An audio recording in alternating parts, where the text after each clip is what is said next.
Whoa, we're back for some Bleach Soul Resonance, and we've got Nelliel up to 36,824 total power. We have maxed out her stamps. We're kind of done actually pulling for stamps, you know, doing runs, etc., etc. I'm kind of done. I'm a little done with that grind for now. We decided to plus 30 this. Even though it has the defense, because we are getting crit rate from it, and that is what I was looking for in terms of stats. We also get a little bit of attack, a little bit of ult charge, but mostly we're getting that crit rate. We got crit rate main here, crit rate here. HP is a sad day, but we do get ailment and ultimate charge from that one. And then this piece is actually just pretty good. Could I have gotten crit rate here? Of course, but what this allows us to essentially maintain is that we have 56.2% flat crit rate, which means that with her passive that she gets in battle, she should be going up to an 81.2% total crit rate, and that is good enough. We're also getting quite a bit. We're getting about 30% crit damage from our actual gear pieces, which is not going to take into account the buff of crit damage we're getting for here, and so on, right? So that is pretty good. If we ended up going for her second as well, we'd get another big crit damage buff here, which again I am sort of looking to get Nelliel dupes at some point. Just I'm not committing yet. So I do think her stat spread ends up looking really good. 57.6% on ailment damage, and taking into account that we do have the bond, which gives that 42%, and this is all going to get boosted to 60% eventually, right? Once the next bit of content drops. So that is where my Nelliel is. That is where she's gonna stay. I just want to stop pulling gear for now. I think a lot of times people get like way too into the like mud with their gear. They get really particular. I'm not saying that it's not good to be particular with gear. You know me, if I don't see a set amount of things line up, you know, if I don't see a certain amount of things ding right, I say that gear is bad. You know, I go I'm not pulling any more on that. So if I go here, like for example, without getting my crit rate to where it needs to be, I can't use any of these pieces, and I might just end up unlocking them. This is actually an Eisen piece. This one's fine, but I can't use any of these pieces right here because they're crit damage mains, right? So not really worth doing. But I still kept them because the remaining substats were pretty good. But this depth piece right here, it's like, I probably won't ever use this. I probably won't ever use this. It's got a depth piece. Like, now that I have this level 30 piece, I probably am not going to use this because it's got that HP stat. This piece is still really, like, crazy. If my Nelliel ever got more crit just floated around, I'd probably want to use something like that. And I'm going to keep this one as well because it's got 4 substats that are really good, right? So that's kind of how I go about grading gear. But once I'm at a position where my stats look good, fuck if the gear looks good, if my stats look good, I'm kind of done. So we're going to be taking the time to build up our imaginary fragments, build our gold back up, and most of all, save all nourishers that we can get our hands on, because for now, I'm just sort of done building characters. I'm a little done putting the points into Nell. We have a ton of things that are materials rather that we need to restock on. We are just completely outside of, you know, spending on Nell. Thankfully, we have a ton of stamp ectoplasm. Thankfully, we're going to be getting a bunch of extra XP and stuff once the trial tower resets. But all that being done, I think it's time to get into the point of the video, which is answering community questions, right? It's time to answer some community questions. So every so often, I like to come to this thread and help answer some questions. It says right here, a quick note to the community: if you could maybe take at most 5 minutes per day to scroll and answer some questions, that'd be cool. This is me doing that essentially, but in long form. I'm gonna go through these, I'm gonna pick some, see if I can help out, and we'll, you know, talk about them. So I like this one. Let's go to this one. What ailment percent should I reach with Geen? I'm at 160% boundary 4, about 75% crit rate, and 100% crit damage. So this person needs to not worry about it. That is what I would suggest to this person. Is, again, once we start talking about really minute details with gear, once we start talking about hyper fixating on gear, then we can sort of be like, are you just too particular? Because I actually plus 30 this piece today, and it has 2 defense on it, but it also has 2 crit rate, attack percent, and ailment damage. So that was the last piece of gear that I was looking to boost at all for Geen, and I could have waited. I could have started farming for Geen and trying to maximize Geen, but however, At 35%, Gin gets 30% crit rate from his weapon. So he is at 65% 0.7 crit. He has 130% crit damage, and he has 197.2% ailment damage. He is done. There are very few reasons that I should continue to go over Gin's various like pieces with a fine-tooth comb, because at some point I am just going to be wasting the time trying to maximize. Like, I could go back in here and, you know, change his crit damage to like a crit rate and do all this and, you know, get that HP percent's not as good. I should get that to be ailment damage, and I should do this and that. And it's just a little too much. When you're free to play, I don't know if that person's free to play. I imagine they have B4 Gin, so maybe they're a bit of a spender, if not a low spender than a whale. But at some point, especially if you're free to play, you gotta be satisfied. You just have to, because you're chasing the dragon. In the case of someone like my Kenpachi, for example, extremely good gear on this character. I would like to have his ailment damage a bit more, but c'est la vie. I would have liked to have a little bit of ultimate charge, c'est la vie. Maybe a little more crit damage, c'est la vie. It is what it is, right?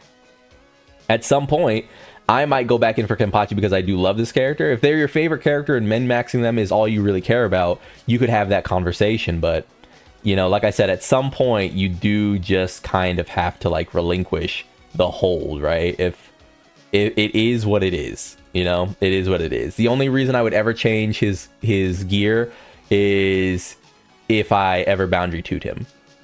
Right, because then I would be getting ailment damage here, and they would give me crit rate. So, you gotta release the tether. At some point, you gotta release the tether.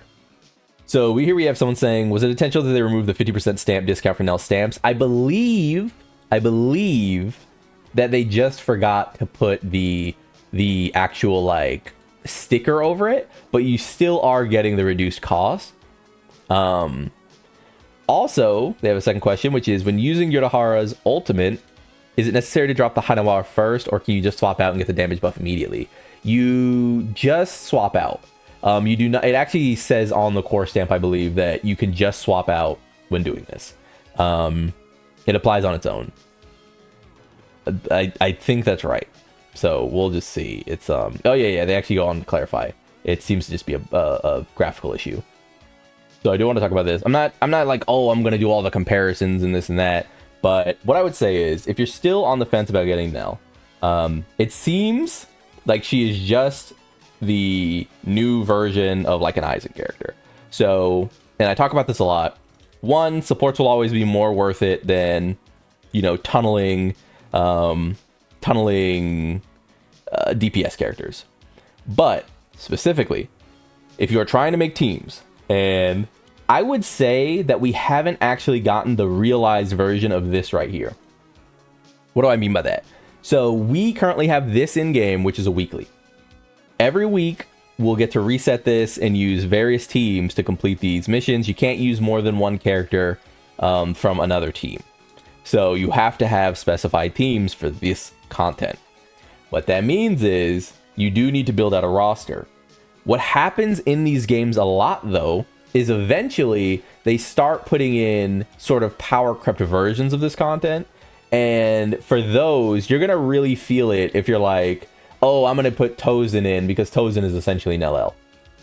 Like, you're going to start feeling it once they start introducing like a power crept version of this. They haven't yet, so you could argue that like, well, it's fine. But I would say that as we sort of go on and on and on in the lifespan of Bleach Soul Resonance, it's not that you have to get Nell now. It's not that you have to focus on Nell now. But with Trials, with Tower, which is a content I need to continue to push because I've just been very lazy about it. With Trials being a thing, and the Tower obviously being a point that they want to press, I mean, you know, up to 25 at this point, we do know that mono teams is something they're looking into. And you can see this especially in games like JJK Phantom Parade. You can see this in Epic 7 even. You can see this in Genshin and Honkai and so on and so forth. Do expect the next time they do like a full release like suite of content, do expect it to be geared around teams instead of geared around just flatly doing damage or awakenings or what have you. Like, I would say Nelliel is very worth it. Nelliel seems very obviously strong. She doesn't like pale in comparison to any character. I think at B0, if you have Aizen B0, or maybe even Aizen B1, she's still stronger. But that's just me. The character seems ridiculous, and there's no reason you wouldn't want 2 Aizens. Like, you're basically saying, do I want 2 Aizens? And the answer is yeah, you want 2 Aizens, right? Like, that is... Aizen can't fill in for her, and she can't totally fill in for Aizen, because they're both Aizen. Like, they just help different teams. So that's my view on it. So this person was wondering, when Urahara buffs crit damage, does it take into account any of his buffs? When it comes to buffers, are they dynamic or snapshots? For example, if Urahara went to cast battlefield skills, the dynamic or damage goes up as Urahara buffs the team. Snapshots means it stays whatever damage buff she has as she casts. That should... Yes. I don't think we have any example of true snapshots just yet. Everything seems to be dynamically applied. So if you have buffs, if you buff Urahara's crit damage, that crit damage will then be buffed. If you buff like a character's, it's kind of like characters receiving their crit rate and crit buffs, or Nelliel's crit rate bonus doesn't apply to her stats screen. It applies in game, things like that. Like, these things are applied naturally, I believe. So here's where we can talk about something that's sort of interesting to me, because I am someone who I believe in play the game the way you want if it makes the most fun for you. So this person says, I have B2 Aizen and just got B0 Nell with her weapon. I was thinking if it's better to go for Nell B1 or push for B4 Aizen. So they go on to say that Aizen is just their favorite character, or they have the most fun with Aizen. So here's the thing. Nell B1 is pretty good. She gets the Battle Will when she ults, which means she has to spend less time in her base form. Anytime a battlefield skill is released, she gets a bunch of damage, etc., etc. She also, apparently this might be bugged, but she buffs crit damage, or thrust damage, thrust damage. At B2, she buffs crit damage, which I think is the actual breakpoint for Nelliel. So if the question is, should I get B1 Nelliel or B4 Aizen, you should get B4 Aizen. If the question is, should I get B2 Nelliel or B4 Aizen, I think you could argue that it's like maybe more important for you to have Nelliel buffed, because you already have an awakened Aizen. And then as it goes on, like I said, you could make more arguments for like B4 and the like. But the thing about it is, B0 Nell is good enough. She's amazing. If she's bugged, you wouldn't think so. She's fucking crazy. That said, if your favorite character in the game is Aizen, you want to play Aizen as a DPS. You want to play Aizen as the character who is your main character. You want him to be strong for a long time. One, having B4 Aizen is only going to make him better once he starts fading out. And what I mean with fading out is, right now, B4 Aizen is the best spirit damage character. He's the best spirit character. He's arguably one of, if not the best character in the game, alongside Nelliel, etc., etc. When Aizen gets weaker, which means once they release a spirit DPS who's stronger than Aizen DPS-wise, he's still going to be insane, right? Because he's still adding that complementary damage to someone who's like a main attacker. It's not like he just disappears, right? That is the thing about Aizen. That's why he's so good. That's why when people talk about like power creep when it comes to supports, they talk about supports like they talk about DPS, and that's not fair. Supports are good because even once supports start to feel power creep, they're still providing all of their bonuses. Whereas when DPSs start to feel power creep, it is kind of flatly like, well, they're just worse. So if you love Aizen, if Aizen would make the game the most fun for you, and that is just like the thing you want most, and you have B2 Aizen, like I said, B2 Aizen, B2 Aizen not that good. It doesn't really matter that you have B2 Aizen. B2 Nell, extremely good. B4 Aizen, extremely good. I just don't think that the one Nell dupe is going to like really shine. Maybe I'm wrong, but I don't know. I think if you're thinking about Nell in this context, I think you'd want to think about her at B2, but that's just me. Maybe I'm wrong. Obviously, I'm speaking from theory because I do not have them. I'm the free to play account, but that is just my reading the kit and assessing. And as we go back to the breakpoints conversation, we have someone asking B2 Geen or Nell B1. What's better to get for my thrust team? I just want to go back here and show it, but I've talked about this before. Because people were asking, like, oh, what about B1 Geen? B2 Geen, for every one technique point consumed, the crit damage of the next ultimate is increased. And hitting the enemy with the final strike of the basic attack reduces technique points recovered by 2 times. Very, very, very powerful. However, that girl is different. Again, if you want to go all in on DPSs, I think you gotta go. I think you gotta go in on them. If you've decided that a DPS is your favorite, I think you need to go in on them. Like, I don't think someone could look me in the eyes and be like, yeah, I'm just thinking about getting a dupe with Toshido real quick. It's like, you gotta go. You gotta go in, man. Like, Toshido needs it. The great thing about the supports is they're going to be so good at these earlier dupe levels to me. Like, yeah, sure, if you get to B6, then Nelliel can become your solo DPS. If you get to B6 Tosin, then suddenly he's like a huge DPS character, right? But the reason these characters are so good is because at B1, Komamura says gives 40% crit damage.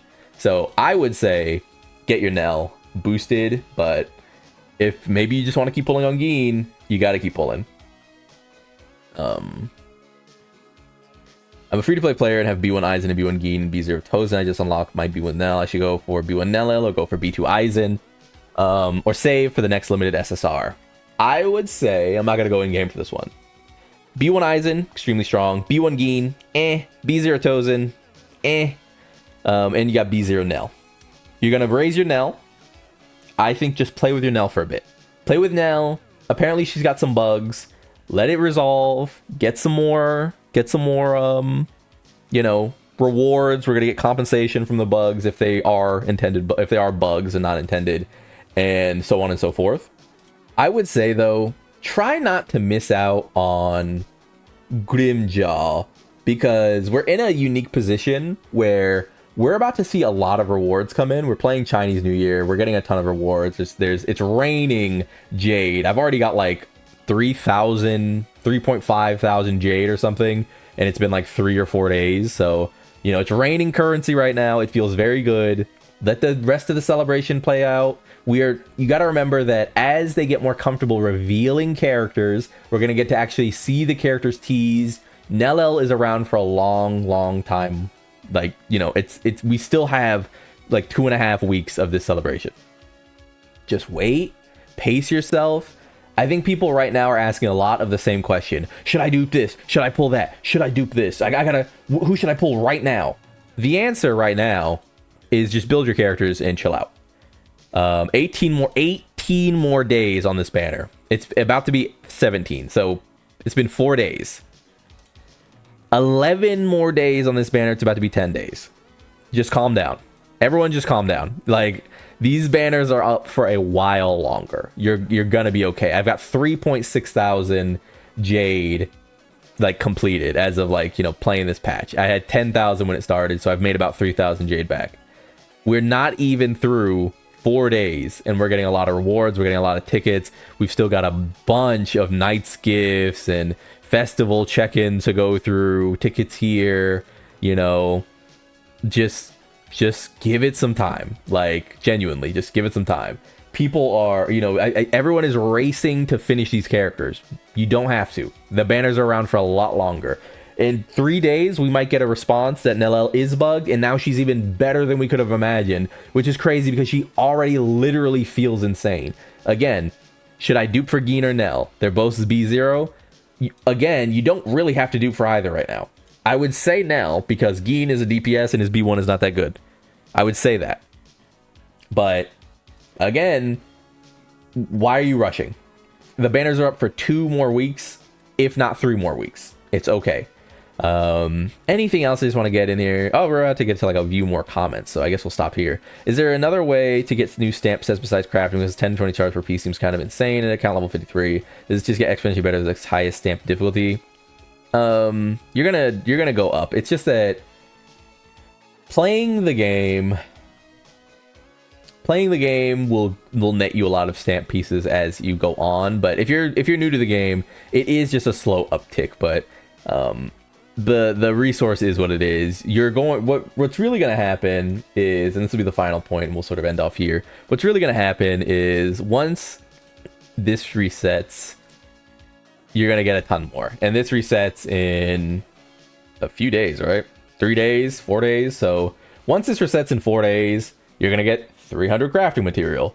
And then you're going to be able to make just raw send a bunch of gear, right? So just give it some time.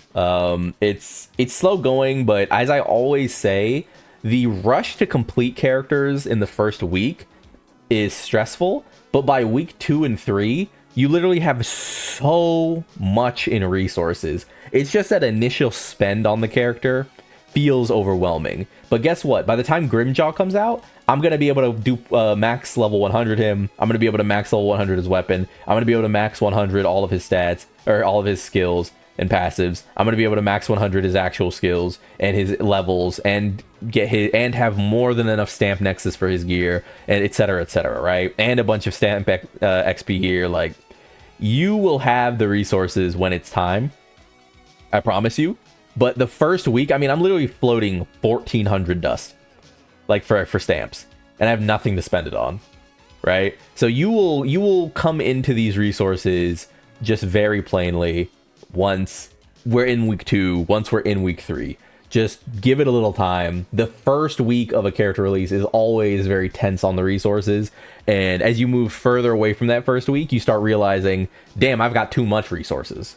So I would say that. Also, if you're newer, if you're at level 53, you're a newer account. I'm at level 74, obviously. So what's probably happening is you have more characters. You're very excited to play the game. You have more characters that you're dealing with. Remember that my Tosin has been at level 70 the entire time. My Komamura was at level 60 for a long time. My Byakuya is at level 60 still. My Nemu and my Rukia stayed at level 50. My Yachiru stayed at level 40. Don't spread yourself too thin. Before I had a proper slash SSR, I was using the Shikai Ichigo at level 60. So a nothing character. And I told people, I'm not raising this character, because eventually we're going to get Kenpachi. And when we get Kenpachi, I'm pulling on him no matter what. I will be there. So it is going to be also down to, are you spreading your resources thin because you're very excited to be playing the game? Probably. But yeah, I think that's it for now. I've been Lone. Like if you like the video, subscribe to join the club. We all go make it, and peace.